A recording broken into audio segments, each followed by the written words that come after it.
Whenever we experience a sensation of suffering, which could be physical suffering such as pain, hot, cold, thirst, hunger, or mental suffering such as sadness, anxiety, fear, or any other form of mental suffering, remembering that in the times and context in which most of us live in this modern world, actually we have much more mental suffering than physical suffering. Anyhow, whenever we have a sensation of suffering, our tendency is to go to look for the cause, is to point our finger into someone, into something as the reason, as the cause for our suffering. So we ask why, and we look for a reason, an answer. By looking for an answer of why I suffer, most of the times we find three main causes for our suffering.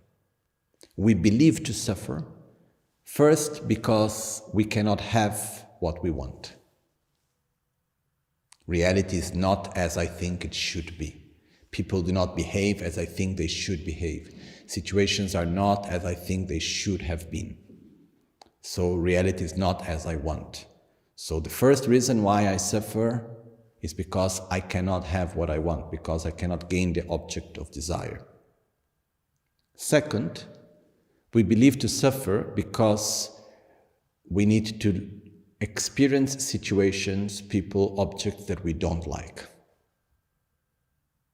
And third, we believe to suffer because we need to separate ourselves from what we like.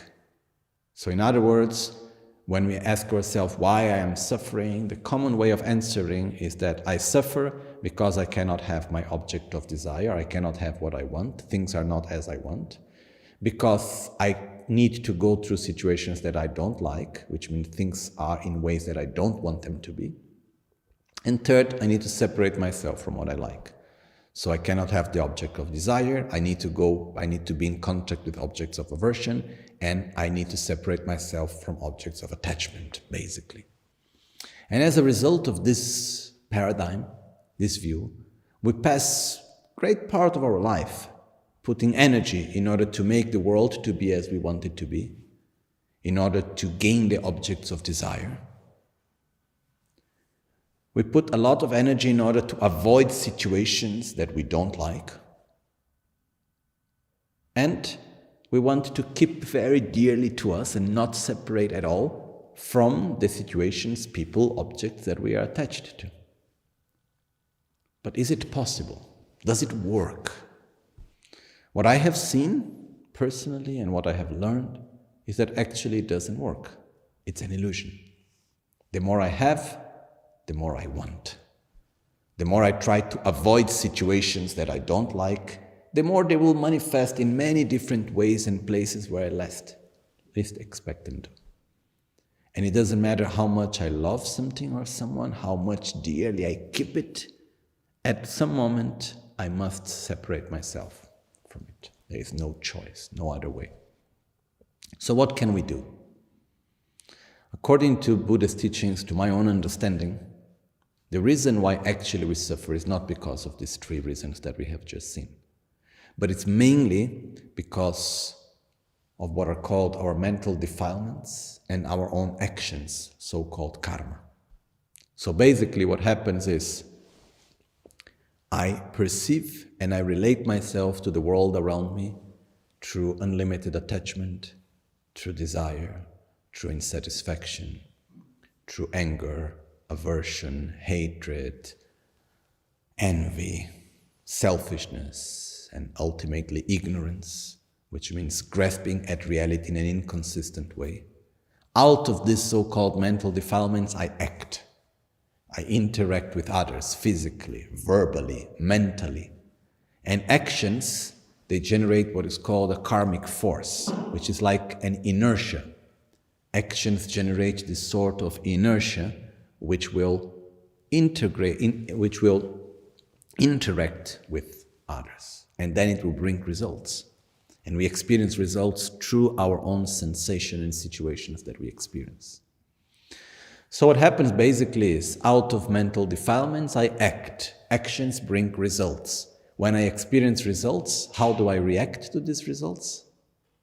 I experience suffering. I react with attachment, aversion, hatred, envy, and so on, which generates again an action, which will bring again a result. So we create this vicious cycle of mental defilements, actions, and results, to which we react again with mental defilements. So this inner cycle of mental defilements, karma or actions, and results, suffering, to which we react again, this is called samsara. Samsara is not a place. Samsara is an inner cycle. So why do I suffer? Because I am in samsara. Because I perceive reality and I relate to everything through these filters of my own defilements and my own karma. Okay? So what can I do?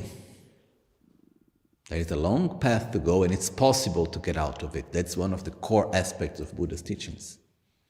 But one of the first things that we need to understand is that whenever we are in any situation and we suffer in it, the reason is not the situation. The situation is a condition through which our own defilements and our own karma manifest. And these are the causes of our suffering. There is a difference between the condition and the causes. What we do often is that we see the conditions as the causes. But actually they are not. Because it doesn't matter how much I try to change the conditions, if the causes are still there, the result will still manifest sooner or later.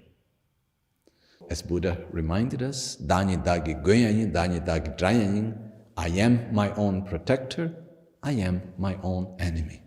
So one of the first steps is to stop victimizing oneself and seeing that yes, we can change external conditions, but that's not the main point. The main point is understanding what reflects inside of me through that situation, which is the mental defilement that manifests, through which I experience the present situation. That's where I need to change. The only place where we can get out of samsara is by changing our behavior and transforming our mind by developing our qualities and overcoming our defilements. This is the only way possible.